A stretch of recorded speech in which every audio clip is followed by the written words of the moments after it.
Hello, good morning. SB के earning classes में आप सभी का स्वागत है। एसबी के अर्निंग क्लासेस में आपने सवाल किया, उन सवालों के जवाब, साथ में मैंने एक शॉर्ट अपलोड किया था उसका जवाब, और इसके अलावा भी मैं कोशिश करूंगी कि एक क्वेश्चन पेपर के फटाफट क्वेश्चन आपसे पूछूं। आप सिर्फ अपना आंसर कीजिएगा, निराश मत होइएगा। और आंसर मैं तो इतना कहूँगी कि जो मैं आपको क्वेश्चंस पूछती हूँ, क्योंकि मेरे पास बहुत सारे प्रीवियस ईयर पेपर्स हैं, उसके आंसर्स भी हैं।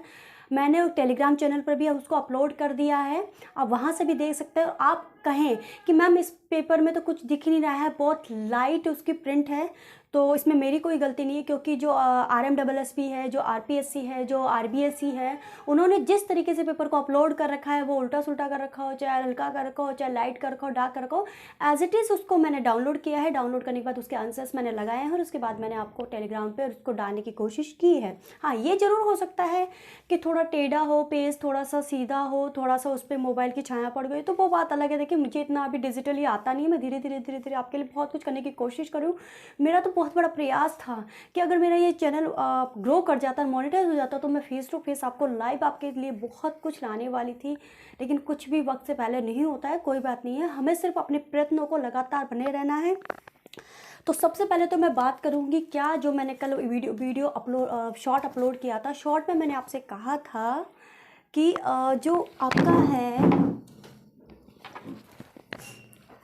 कि आप जो हैं वो जैसे मैंने फसलें में मैंने बाजरा, गेहूं, तरबूज, मूंगफली, ज्वार, शाक सब्जी, तिल, मसूर, मक्का, राई, ककड़ी, हरा चारा, कपास, चना, अलसी, गन्ना, पुदीना, चावल, तारामीरा, अंडी, सरसों, जौ, खरबूजा, इसको डालने के पीछे मेरा उद्देश्य था। ये चीज़ें जैसे फसलें हो गई, जैसे धात्विक और अधात्विक खनिज हो गए, जैसे कौन सी सदिश और अदिश दिशाएं हो गई, जैसे इनपुट और आउटपुट उपकरण हो गए, जैसे वस्त्र और आभूषण हो गए।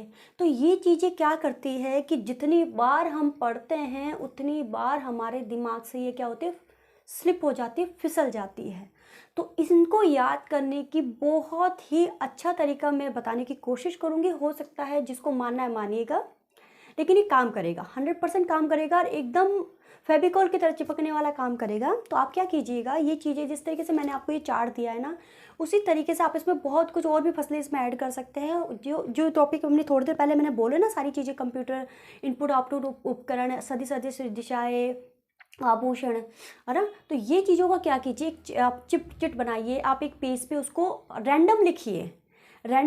फॉर एग्जांपल इनपुट आउटपुट उपकरण ही देख लीजिए। तो मैंने जैसे कि कहा कि इनपुट का एक उदाहरण इनपुट का लिखा, फिर एक आउटपुट का लिखा, या फिर है ना जो आपने, मतलब ऐसे मत लिखिए, या फिर आप ऐसे कीजिए, जैसे एक पेज आपने उठाया तो एक पेज में आपने, मान लीजिए लाइनिंग वाला पेज है, तो यहाँ आपने अपने इनपुट लिख दिया, यहाँ पे आउटपुट लिख दिया, यहाँ पे इनपुट लिख दिया, यहाँ पे आउटपुट लिख दिया, इन पे यहाँ पे इनपुट, यहाँ पे आउटपुट, इन पे यहाँ पे इनपुट, यहाँ पे आउटपुट, मतलब जगह छोड़ छोड़ के लिख दीजिए। बीच बीच में कोई गैप छूटेगा तो छूट जाने दीजिएगा। एक बार तो वो कच्चा तैयार हो गया, फिर उसको आप पक्का तैयार कर लीजिए। नहीं लगेगा आपका टाइम। और जब आप अगली बार जब चैप्टर पढ़ना शुरू करें ना, तो उस चैप्टर को जब आप पढ़ रहे हो, जैसे मान लीजिए आपके पास इनपुट उपकरण आ गया है ना, तो इनपुट उपकरण जब आ गया ना, तो आप बुक में मत देखिए, जो आप जहाँ पे आप बैठे और आपके सामने जो ये चिट चिपकी हुई है ना, अब वहाँ से लगाइए इनपुट आउटपुट उपकरणों को। पहला देखिए, यहाँ पे पहला लिखा हुआ है, क्या है, मान लीजिए आपके पास है क्या, स्कैनर। आपको या तो दिमाग में आ जाना चाहिए कि स्कैनर हमारा इनपुट डिवाइस है, नहीं है तो फिर देखा कि इनपुट में है क्या, देखिए स्कैनर, हाँ है, चलो ये तो अपना सही हो गया। नेक्स्ट, ये फिर आना चाहिए आपके क्या, आपका प्रिंटर, या मतलब जो भी आपके उपकरण हैं। मुझे अभी प्रॉपर याद नहीं आते एकदम से, जो मैं आपको क्लास दे रही होती हूँ, मैं बहुत कुछ मुझे पता है, लेकिन मैं दिमाग से मेरा स्लिप हो जाता है, क्योंकि दिमाग में बहुत कुछ चलता होता है। और फॉर एग्जांपल वेबकैम ले लीजिए आप। अब वेबकैम आप बताइए कि इनपुट उपकरण है क्या आउटपुट उपकरण है। स्पीकर आप ले लीजिए। तो इसमें जो आपके जितने लिखे हुए हैं ना, सिर्फ आप पहले तो अपने दिमाग पे जो डालिए, नहीं डालना तो फिर फटाफट आपके सामने चैप्टर तो खुला हुआ है ही ना। वो मैं ये नहीं करी पर्टिकुलर इसके हिसाब से चैप्टर को खोलिए। जब आपका चैप्टर खुले ना, तो उसमें ना देखकर आप इसमें देखकर बताइए कि ये वाला इनपुट है, ये वाला आउटपुट है, ये वाला इनपुट है, ये वाला आउटपुट है, ये अदिश राशि है, ये सदिश राशि है, ये हाथ का आभूषण है, ये सिर का आभूषण है, ये पैर का है, या नाक का है, ये है ना, ये दांतों का है। इसी तरीके से आप कीजिए। मैं डेफिनेटली कहती हूँ दूसरी बार में। और आपने मेरा वो तो काम बिल्कुल करते ही होंगे जो मैंने आपको कहा था कि आपको रोज़ एक मैप लगाना ही है।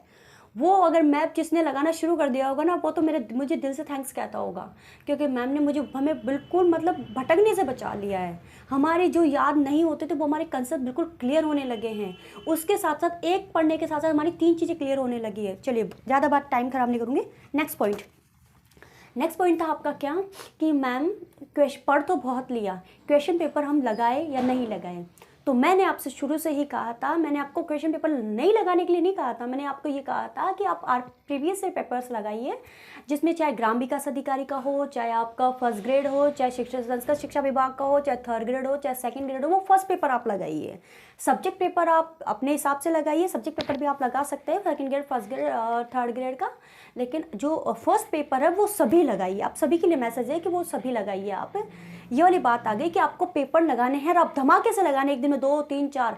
बस ये है कि उसको लेकर परेशान नहीं होना कि ये याद नहीं है तो, लेकिन जो याद है ना पहले उनको निकाल डालिए, उनको राइट मार दीजिए, उनको हाईलाइट कर दीजिए कि भाई ये तो हमें याद है। अब जितना हो सके रिपीटिशन लीजिए, नए क्वेश्चंस उसमें से, पेपर में से तो आप देख सकते हैं, पढ़ना नहीं है, नया नया नहीं पढ़ना। और हाँ, एक किसी ने पूछा था, नेक्स्ट क्वेश्चन, किसी ने पूछा था कि मैम जो 120 मार्क्स से लेवल 2 है, SST से हैं, तो उनकी तैयारी बहुत कम है, बाकी तो बहुत कुछ तैयार है ना। तो मैं आपसे इतना ही कहूँगी कि 120 मार्क्स में आपने जितना पढ़ लिया है ना आज तक की डेट में, सिर्फ अब उसको आगे रिवाइज कर लीजिए। कम है वो चलेगा, लेकिन अगर वो पक्का होना चाहिए, बस इतना है। तो उसको रिपीट रिपीट रिपीट रिपीट। मैं इतना ही कहना चाहूँगी इसमें, इससे ज़्यादा मैं कुछ नहीं कहना चाहूँगी, टाइम ख़राब होता है। नेक्स्ट पॉइंट है अपना क्या, क्वेश्चन पेपर मैंने टेलीग्राम पर डाल दिए हैं। इसके अलावा भी मैं पेपर करवाने की कोशिश करती हूँ, और मैं आपको एक पेपर रोज़, एक 2-3 पेपर मैं भी खुद भी डालने की कोशिश करूँगी, जिसमें मैं सवाल पूछूंगी और जवाब भी दूंगी। आपको आता है तो मेरे सवाल के साथ साथ आपके दिमाग मुंह पे वो जवाब आ जाना चाहिए, नहीं आता है तो आप मेरे सवाल को सुनकर भी आप प्रैक्टिस कर सकते हैं। इसमें आपका नुकसान कुछ भी नहीं होगा, मैं लिख कर दे सकती हूँ कि इससे आपको बहुत बड़ा प्रॉफिट होने वाला है, क्योंकि मेरे पास कम से कम भी तो 15 पेपर रखे हैं, 15 से ऊपर ही मेरे पास हो जाएंगे। मैंने 2022 के सारा एक सेट अपने पास रखा हुआ है, और इसके अलावा 2021 का भी रखा हुआ है, 2018 का भी है, तो आप उससे बहुत फ़ायदा उठा सकते हैं। बस लेकिन आपको सोचना है कि आपको मेरे पेपर लगाने, आप दुगनी स्पीड से लगा लीजिए ना। मैं फटाफट बोलती जाती हूँ, आप आंसर सुनते रहिए, लगाते रहिए, सुनते रहिए, लगाते रहिए। अब आपके कमेंट है, आप हैं, आप कैसे कैसे मुझे सपोर्ट करते हैं। हाँ, कम से कम मेरा एक वीडियो तो पूरा देख लिया कीजिए, ताकि मेरे वीडियो को पूरी अप्रोच मिले। आप देख ना सकते, दुगनी स्पीड से देख लिया कीजिए, चला के थोड़ी देर फ्री टाइम में देख लिया कीजिए, लेकिन जितना आप मुझे सपोर्ट करेंगे उतनी जल्दी मैं लाइव आने की कगार पे आ जाऊंगी। मैं थोड़ा सा ही मेरा टारगेट कंप्लीट होने में बचा हुआ है, फिर भी कोई बात नहीं है, लेकिन आप चलते रहिएगा। अगर आपका कोई और क्वेश्चन है तो आप मुझे बताइएगा, लगातार मैं टेलीग्राम पे PDF डालती रहूँगी, टेलीग्राम चेक करते रहिए, और साथ ही साथ मैं पेपर भी करवाने की कोशिश करूँगी। तो चलते हैं, मिलते हैं एक नई वीडियो में। Thank you.